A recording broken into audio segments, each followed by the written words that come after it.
Welcome back to the grind. And today is the full effect of what this fucking show is about, the grind. Before I start swearing more, thank you to our sponsors, Golf Tech. I'm currently wearing Golf Tech socks, a Golf Tech pullover, and a Golf Tech hat. Full Golf Tech out. They've been huge supporters of us, so thank you to them. 1,100 sites across the United States, so check them out and go get some lessons. And Seed Golf Balls coming to the U.S. direct-to-consumer in 42 countries over in Europe, and are just a really good ball that you can get for very cheap. One of our guests, Kevin Prise, was just talking about how he hates to lose golf balls, so might give him a dozen Seed Golf Balls. Kevin Prise, Mark Baldwin, welcome to the grind. Thank you for having me. Wow, this is a treat. I've listened. I'm a avid listener, loyal listener, and it's a privilege to be on. So Kev, go ahead. I was going to say thank you, for inviting me on after we grinded all day. Grinded like crazy. We've today. been in the belly of the grind, man, since we teed off this morning. Today was a belly grind. of the beast. We'll get into it in a minute, but Kev, this is kind of your an opposite field event. Where does this rank? Omaha's one. Is Omaha one? Oh, totally. I call it the greatest week in sports, life-changing. It's 25 tour cards and also 75 Korn Ferry Tour finals, berths, avoiding Q school. It's the storylines go on for days and do that's the best. So where does an opposite field event rank? They're totally up there. Like if I had to rank, the Omaha is number one for sure. I have to put Q school second stage number two. I would say, just because that's so cut and dry, and if you don't make it through second stage, you don't have any status. So, this is very sadistic for me to say, with Mark here as a player who's been through all these stages and just talking about how I love the, painful tournaments. But you were actually at second stage at Southern Hills when I was there a few years ago and did make it through, and kind of the waiting game at the end. But at second stage number two, and then I kind of think of Korn Ferry Tour Championship, I think of final stage of Q School, and I think of these events, Barracuda, Barbasol, Puerto Rico, Dominican, all those kind of in that level of life-changing opportunities and all sorts of storylines that come out. And you can tell I'm already, I've had some coffee. Coffee could be part of it too, but it's I always say about Kevin is, I think I love golf until I hang out around Kevin, and then I'm like, I don't love golf that much. Hey, same, right? Reciprocation. I appreciate that. It's the best. It's the absolute best. All right, what's the story? What's you're working on? What story? Matt Ryan's story? Mm-hmm. Matt Ryan. It's Come on, funny. give us he's here on a sponsor's exemption, so and it's clue us in. It's cool because, and I think in tangents, but I'm coming from writing the Tiger blog of the Open, but I'm fully. So you're locked in. You got me here. I'm transitioning in, but Matt Ryan. So I'm transitioning back into Barracuda mind that way, but Matt Ryan is just awesome. He's 35. He's played on all sorts of tours, Jeep Pro, e-golf, tours, a tour in California where he said they ran off with the money, Latin America. He actually played this year and won. Finished 17th on the points list, so he's exempt to second stage of Q School if he needs that, but now he's playing Canada this summer, and in between he got a sponsor invite here, has mutual friends, connections, and his family's coming in this weekend, his identical twin brother who hasn't seen him play. Yeah, I saw him today. That threw me off. I know, right? Because it's crazy, just the similarities. Did you say hi to him as Matt? No, he was outside the rope, so I figured it out. But we were joking about him, standing in for first. I always say the Paul brothers, 100%. Say Yannick is struggling with his putting, and Jeremy is not. I mean, I don't know why you wouldn't send Jeremy to play for you.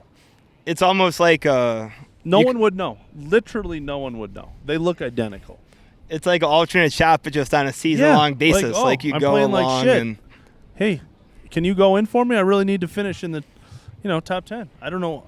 Maybe after 9 holes, switch at the turn. What percentage of people that interact with the Pauls and the Ryans on a daily basis go full commitment on who is who? Yeah. So they're like, hey, Yannick, how are you? Hey, Jeremy. The golf coach from Colorado said he had no idea who they were. Mm-hmm. So if the golf coach doesn't know, 100% you could play in a tour event and no one. I mean, as you guys know, we had a gallery of 7 today, okay? No one is going to care or know. No one's going to go up to like Yannick Paul and go, hey, is that really you? You know, did we have lunch together yesterday? No, just. I need to see that birthmark. Yeah, just go.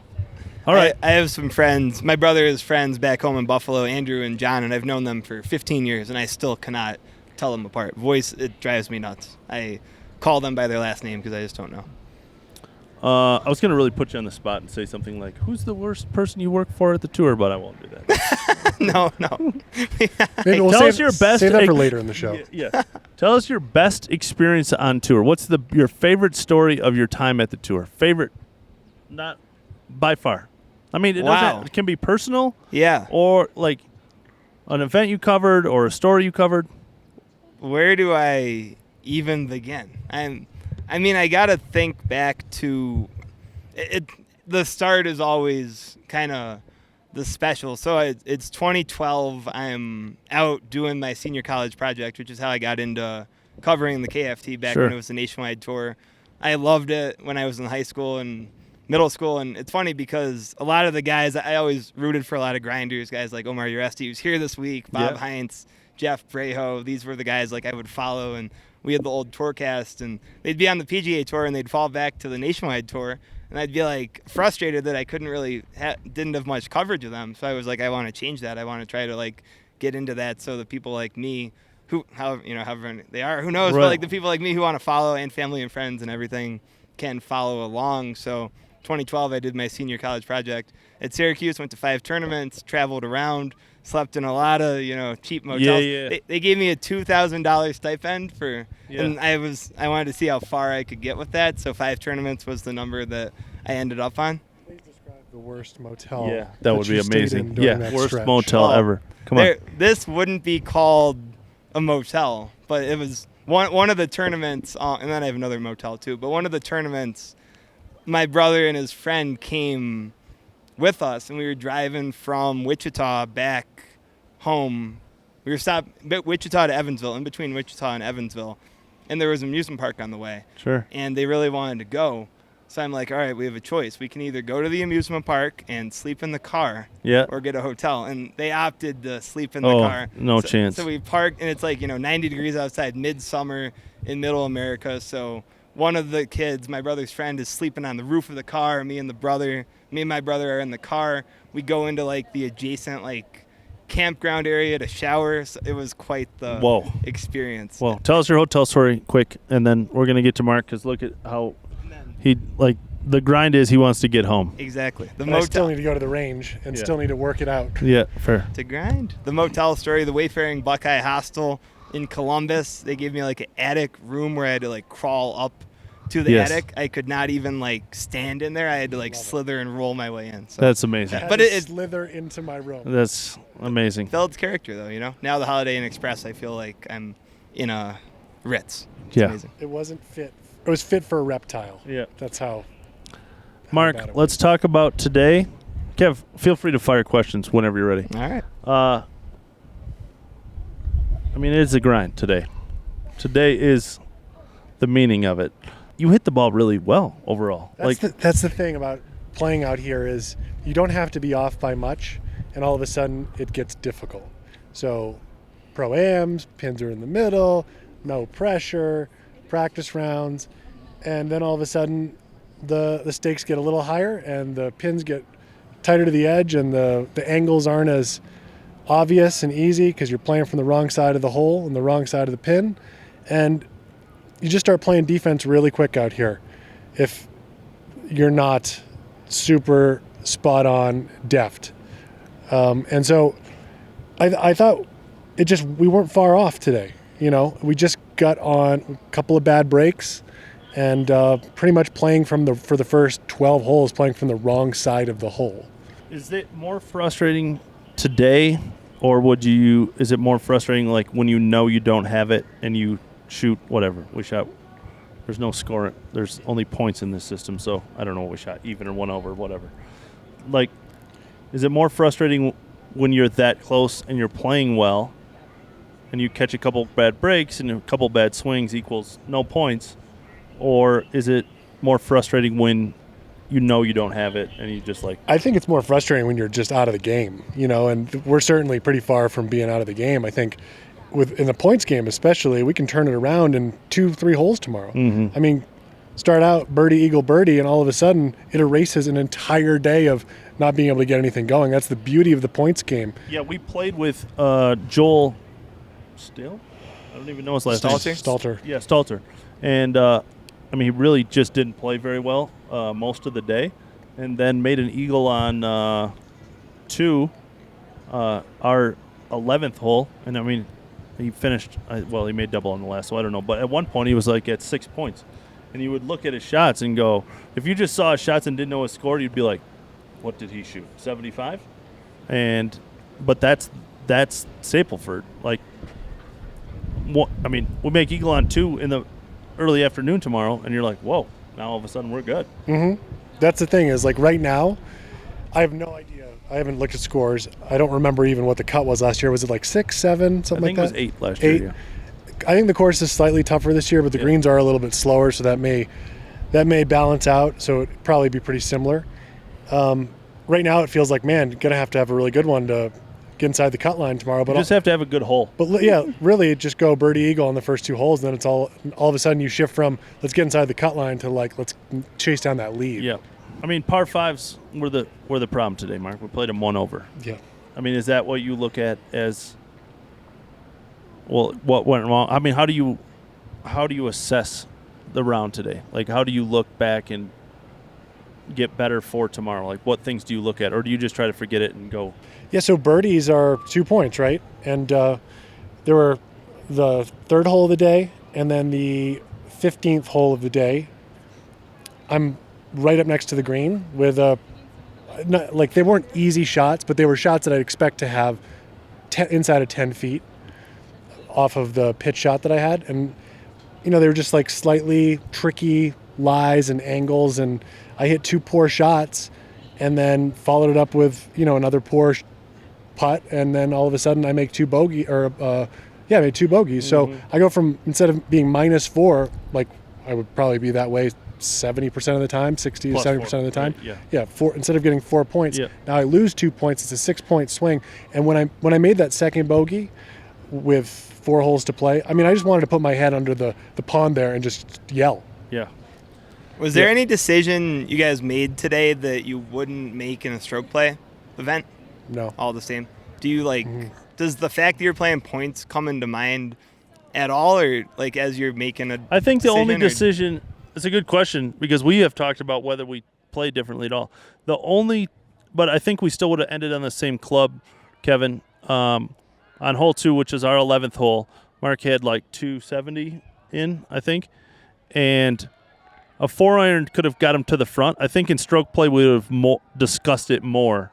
But we were like pretty set on 2 and try to get back to the pin and try to make eagle. So I think in that particular case we might have had a longer discussion about whether it was 4 or 2. It was pretty quickly 2. Do you agree, Mark, or no? I think we still would have ended on the same club, but it might have been more of a discussion. Yeah, I think that today there were no examples of really playing more aggressively. You do have to play more aggressively when you have an eagle opportunity because they're so much more valuable. So that's the answer to the question, is that generally if you have an opportunity to make an eagle, I think you're pressing that issue a little harder. But there's no forcing that, right? Like, you just don't force eagles. So there were just really no spots we got in today. But generally, I think, yes, it was kind of, and Joel actually said this, the reason that he made that putt was he said in stroke play, I had this big, swooping, bending eagle putt from 35 feet. He's like, I would have probably tried to lag that up. But he's like, I got to try to make that. That's just, so many more points than just the difference between making eagle and birdie. Kevin, the weirdest thing play in golf, and Preston Stanley, who was also in our group, and I were talking it on the side of the green on 18th, on 18. Joel made what would have been a double or triple. But it's so weird in the pro golf game to pick up your ball. And, he did it pretty quickly. I remember Mark made a double last year and, putted it out. And he's like, I don't really know what I was supposed to do. Was I supposed to pick it up right there? I grinded out a double last year. Grinded out a double. So let's see. What I got offered a shot of whiskey I got a shot. Did anything really On interesting the back happen of the today? 7th tee. Yeah, on the back You of got the offered 7th a tee. shot. Did you and take it? I didn't, but I considered it, Kevin. We were in pretty miserable mode right there. You know, we had just got a bogey on where we were relatively easy par 5. We had 4 iron in our hands.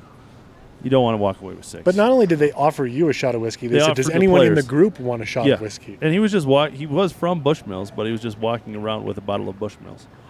And Charlie, one of my followers, Mark followers, a super great dude who actually had a really cool picture of us at Pebble Beach that we signed, took full advantage of the Bushmills. Glad to hear somebody did. Yeah, he was probably 3 or 4 shots in from what I saw, and I wasn't really paying attention. I mean, for me, when I'm playing golf, my optimal level is definitely, There's a bell couple curve. cocktail. There's a bell curve, Kev. Goes It's down like this. quickly. Yeah, it's like this. Oh my God, I could play on tour. Oh shit, I could shoot 100. Oh, I need to go back to the car, Yeah. pro shop, get more balls. Yeah. Range balls. What else happened today, Mark? Nothing really. I mean, it was just so uneventful. Well, I think there was one interesting moment. Yeah. One interesting moment where you saw deep into my personality, the quirkiness of my personality. Yes. This was like 9 holes later. This is so true. And we had kind of gone back, and it was just like, man, that was a frustrating bogey. And Ryan identified Yeah. So true. the actual reason Alex for the doesn't bogey. know this part. Alex, Mark is a very serious germaphobe, and so on the first tee, the man that I just mentioned came up and shook our hand, and It was our 3rd hole of the day. yeah, 3rd hole of the day, and said hello, thanks for coming, and he said, and Mark said, who else is here? And he said, no one. My wife is at home and doesn't feel well, and Mark immediately. I mean, the first thing he did was go over and grab a bottle of water and wash his hand, and we made bogey, and 100% that was the reason. Mark's brain would not shut off that we were all going to be with COVID. We're all going to be in the ICU within the day. So, Alex, now you know that Mark is a super germaphobe. Do you feel like you clean your clubs more than No. the average player? Or it's No, different. he doesn't. It It's doesn't involve opposite that. on that. But today, Mark and I spend a lot of time together, and I wasn't sure whose water was who, like 100%. I was pretty sure it was 90% his, and I go, I think this is yours, and he's like, yeah, I'm gonna pass. I'm like, Jesus. In fairness, I wasn't the only one who utilized that bottle of water and towel after that moment. So don't just, let's not just throw a guy to the lions here, okay? The germ lions. Yeah, it was kind of an uneventful day. I meant to. I said something earlier that I was going to go in the article. What was that? Remember, it was about my caddying or something. I did lose a water bottle. Golf Tech sent us a water bottle. I said to Mark on the 6th hole, I said, "This is pretty good. I still have the water bottle." 2 holes later, gone. Don't know where that is. Yeah. No, it was just kind of a struggle out there and just trying to get the ball back in position. And the highs and the lows and kind of the trajectory of the round took us to a place after about 12, 13 holes where it felt like we were starting to build something. Agreed. And got a couple of nice looks, nice opportunities, didn't convert them, and then The just bogey on 7 really on our 15. all the air left Yeah. the balloon when I make bogey on the par 5 when I'm right up and then next to the backed it green. up with another bogey, and then we hit Mark hit a perfect drive on 8/17. Landed on the green. Landed on the green and shot into the shit, and made par on a reachable par 4. And so, when you're standing on 5 and yes, Mark had just missed like 2 15-footers, and it definitely felt like, okay, we're gonna make like 2 or 3 birdies coming in, and we're gonna be in a good spot. We'll be at 6 points, 8 points, and it went sideways. It didn't go sideways. It went different than it felt like when we were standing on the 6th tee. Does But it affect, kind of compared to playing late, early, and early, late, when you evaluate what you want to work on the range and stuff, does that change based on your wave at all? I mean, I guess tomorrow I'll be playing in wind right from the get-go. And so maybe when I go work this afternoon, because I'll be teeing off at 2 o'clock, which is not much different than the time now, I'll really try to dial in what the distances are that the ball is flying. And so that might be something to consider at least. But no, I'll go through a pretty normal routine and, just try to get back to a baseline level that I can work from. Do you have any like particular like adjustments you're looking to make into tomorrow, or is it pretty much just kind of repetition and just the get away from the feeling of having to play defense so much, and just really try to pick and choose the spots that we want to hit it and try to actually aggressively play to those points, because we're going to start tomorrow with the feeling of chasing the cut line, and really there's not much to lose, right? And so I hope that I can just play a little more confidently to the right spots tomorrow. And I think it's going to be like a slight shift in mentality from the way I felt at the end of today's round. Well, guys, hopefully tomorrow the podcast is being recorded at the house after an 18-pointer, and we're getting ready for Saturday morning. Kev, thanks for joining us. Mark, as always, let's go to the range. To the range.